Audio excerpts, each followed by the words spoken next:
Katanya pengarang Syekh Muhammad Ali bin Abdul Rahman bin Abdul Ghafur Al-Qutani Al-Kelantani, di dalam kitab dia Zahratul Murid fi Aqaidit Tauhid,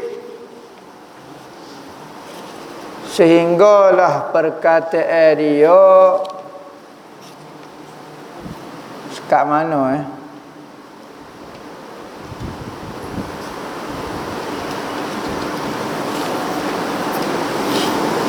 sudah. Muka surat berapa? 7. Baris ketiga.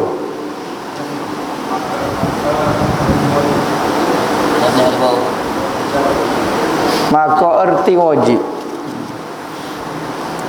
Kita baca dah hak bega dia qauluhu tu.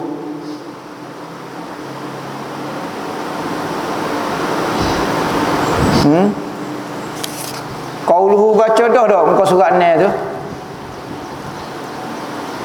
Qauluhu alif belakang hok bega daripada kotak tu.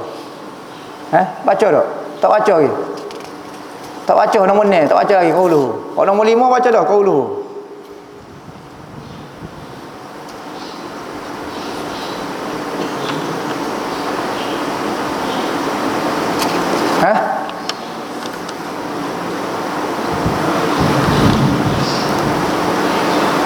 Baca dah. Kita baca qauluhu nombor ni dah. Bega muka surat nombor ni hok bega tu. Hamish dia tu. Nombor ni dia kecek Islam, yakni dengan rukun Islam yang 5 perkara. Qauluhu rukun Islam yang 5 itu mengucap 2 kalimah syahadat dan mendirikan sembahyang 5 waktu, memberi zakat dan puasa bulan Ramadan dan kerja haji Baitullah atas orang yang kuasa. Intaha mu'allah. Nombor 7. 5 hukum wada'i, apabila dipukul 5 maka 5 jadi 25. Apa tu? Qauluhu apabila dipukul, yakni didorak, darabah ni maknanya pukul. Didorak 5 kepada 5. Tetapi sah dan pasak tiada berlaku keduanya pada yang haram. Ni ingat kaedah. Fasak dan sah tidak berlaku kepada benda haram. Minum arak. Tak niat. Sudah. Tak jadi minum arak. Kena niat mula tu. Tak boleh. Ya tak ada. Pasak tak ada, sah. Ya minum arak ni kalau sah ni moleknya kena ambil air semaya. Minum arak kena ambil air semaya. Ada ya tak ada. Maka sebab batal sah dan batal tak ada dalam bab benda haram.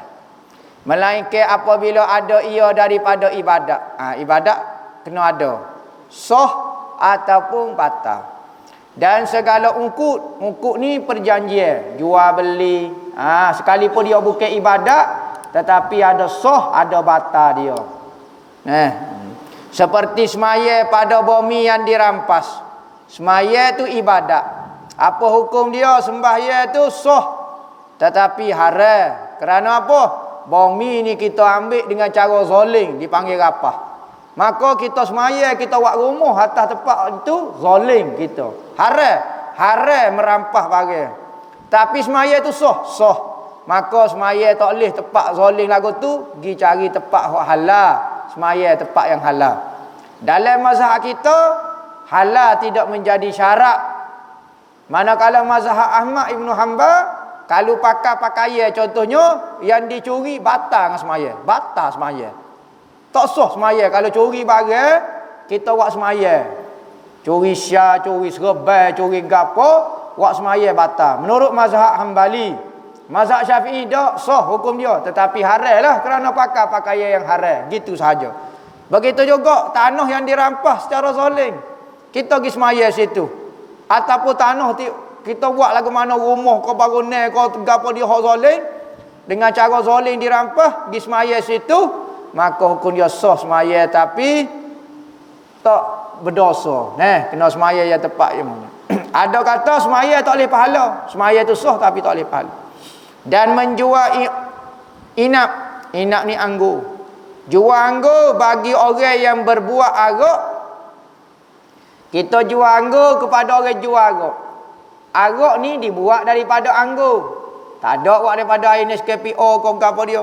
Anggur ni dia perai jadi buruk, dia lenyek. Tubik air dia perai tunggu lama, boleh 10 tahun kau apa, jadi arak. Makan jadi pening. Maka kita tahu dah dia buat arak, kita nanam buah anggur, pergi jual ke dia. Hukum dia haram. Sebab tu umpama berbuat arak. Jadi tak perlu niat, tak perlu gapo dia. Kalau benda-benda lagu tu tak boleh. Bersalah umpama zina, maka bahawasanya tiada bersifat ia dengan keduanya. Keduanya yakni fasad dan sah. Jadi zina ni tak ada istilah terbatal, tak ada istilah sah. Asal saja zina, tak jadi. Tak sah lagu ni. Patut lagu mana? Kena ulang sekali lagi biasa. Ajeng lagu tu. Zina lagu tu. Ataupun sah dah.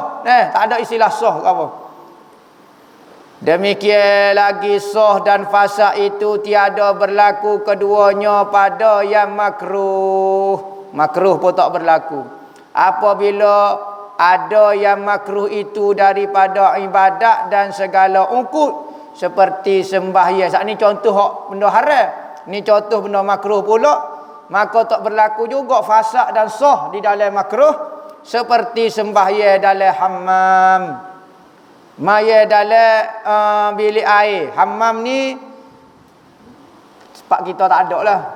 Sebab kita mandi telaga, mandi kolah. Arak ni dia ada satu tempat umum gitu. Kalau kita Kota Baru, tempat-tempat Soho, dia ada tempat mandi wak, mandi air panah gitu. Maka mandi ramai-ramai. Kalau kita ni tak obok ni tempat mandi air panah, maka makruh kita semaya lagu tu. Semaya situ. Niat kau tak niat kau tak cukup, semua fasad ia tetap berlaku kepada makruh. Tetap berlaku makruh. Apa-apa pun tetap berlaku makruh. Kerana apa? Kerana biasanya tempat mandi ramai ni orang akan buka aurat. Seperti mandi dekat kolam renang, mandi tempat orang swimming pool ko, mandi tempat-tempat orang buka aurat, maka hukum dia makruh. Kalau tak ada. Kalau ada, depan duk saling kain. Rombok buat depan kita. Tu jadi haram dah pula. Dan seperti jual yang makruh, jual benda-benda makruh. Makruh hukum dia. Tak jadi berlaku fasad dan sah. Jika difardukan yang demikian itu, demikian itu. Bersalah umpama makan bawah, makan bawah. Maka bahawasanya tiada bersifat ia dengan keduanya sah dan batal. Makan saja tu hukum dia makruh dah. Tak jadi kata syarat gapo dia dah tetap.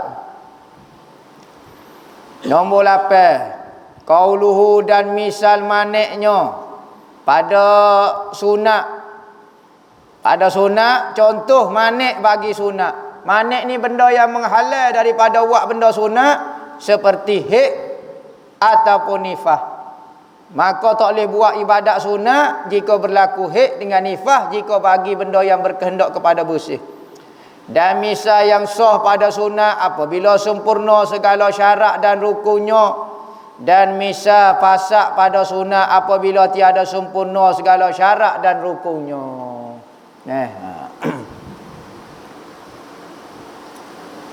Nombor 9 qauluhu dia.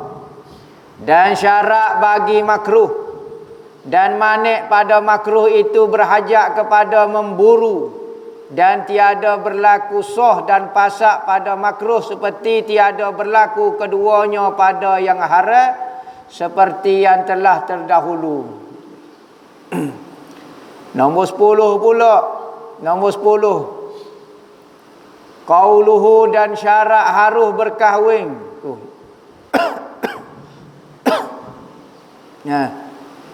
Iaitu misal manik pada berkahwin seperti bahawa adalah perempuan itu di dalam iddah orang. Tu antara benda yang menghalang daripada sah berkahwin seorang perempuan duduk dalam iddah. Apa maksud dalam iddah? dia lepas pada cerai dengan bini untuk laki dia. Cerai ni ada dua, cerai hidup ataupun cerai mati. Maka selagi mana duduk dalam iddah, kalau cerai mati 4 bulan 10 hari, kalau cerai hidup tengok. Kalau perempuan biasa 3 kali suci, kalau perempuan tidak ada haid 3 bulan. Kalau hak mengandung siapa melahirkan anak. Orang lain dan misa sah berkahwin apabila sempurna segala syarat dan rukunnya, dan misa fasak pada berkahwin apabila tiada sempurna segala syarat dan rukunnya. Hak ni yang nak royak kata 5 kali 5. 5 ke apa dia hak kena kalinya? Okey. Wajib, sunat, haram, makruh, haruh. 5 hukum dalam syarat ni. Tak ada dah hukum kena. Ada rukun kena selain pada ni hukum-hukum. Hukum taklifi tak ada dah. Bid'ah tak ada. Siapa dia rekod bid'ah? Apa hukum benda ni? Bid'ah. Bid'ah ni masuk dalam haram. Kau apa dia? Ada bid'ah hukum dia. Ada wajib kau sunat apa nak tanya? Haram. Dia mau tahu mana haram? Ada nah ada. Tak. Tak boleh kok nak kata haram pun tak. Ya sebenar bid'ah. Bid'ah ni mari mana ada 5 ya hukum. 5 hukum ni dikali dengan 5. 5 ke apa? Hukum wada'i. Sebab syarat manik sah batal dikali dengan 5. Jadi 25. Nak kata wajib ni, ya kena ada 5. Ada syarat dia baru jadi wajib. Ada sebab dia. Ada manik dia. Ada sah, ada fasak dia baru jadi wajib. Sunat pun ada juga. Manakala makruh dengan haram, tak ada istilah fasak dengan sah. Syarat dia ada. Apa dia? Manik dia ada. Tetapi sah dengan batal dia tak ada. Dia ambak kodok tak tahulah apa ni. Ngaji nak jadi super usul pekoh. Dia faham awal selamat. Faham? 5 kali 5 ni faham tak? Mukaddimah dia.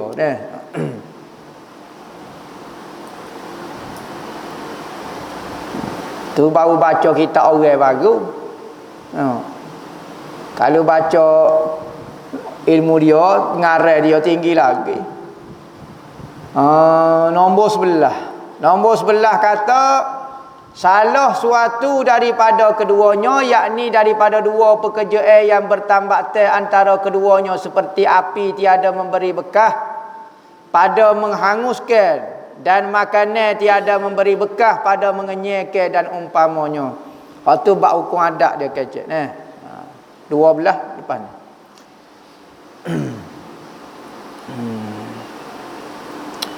Maka erti wajib pula. Tengok ni. Tengok semula. Maka erti wajib itu barang yang tiada terupa dan tiada dibenarkan pada akal, akan tiadanya barang. Tu masuk benda wajib di dalam ilmu tauhid, bukan dalam fiqh. Saat ni kita kecek bab fiqh, ni kecek bab tauhid pula dah. Tauhid ni wajib akli, apa masuk wajib akal? Benda sungguh. Contohnya, kita duduk dalam masjid. Kita duduk dalam masjid. Sungguh tak? Ya, sungguh. Lepas tu jadi apa hukum dia? Duduk dalam masjid. Wajib akal kau duk Wajib akal kau duk Wajib akal kau Wajib akal ni benda yang tidak akan terima tidak sama sekali. Maka kalau benda itu ya, tetapi dia boleh terima tidak pada keadaan lain, maka dia tidak masuk dalam hukum akal. Misalnya kita berada dalam masjid, ya, tetapi kadang-kadang kita tak ada dalam masjid, maka tak masuk dalam hukum akal. Hukum wajib akal ni hukum saja. Contohnya Tuhan kuasa. Apa hukum dia? Wajib menurut akal. Apa? Ada kau tak tahu Tuhan tak kuasa? Tak ada. Kuasa semacam dia masuk dalam kategori wajib akal. Dan iaitu dua bahagi. Pertama daruri, itu bagian yang tiada berkehendak kepada tilik dan bicara. Wajib daruri panggil. Wajib akal secara daruri, seperti jiring mengambil tepat qadar zatnya. Qadar zatnya. Maka apabila kita kata jiring, mesti ada tepat dia. Tak pasal duk fikir dah, automatik. Apa tanyalah siapa-siapa dia, kalau benda itu jiring, mesti ada tepat dia. Daripada lapar, zatnya daripada lapar, dan erti jirim itu tiap-tiap bagai yang memenuhi lapar. Lapar ni ruang qadar zatnya seperti batu, kayu dan tubuh segala binatang. Maka apabila kita kata Tuhan bertempat, bererti Tuhan berjirim, kerana benda yang mengambil tempat itu adalah jirim sahaja. Dan kedua wajib nazari, wallahu a'lam.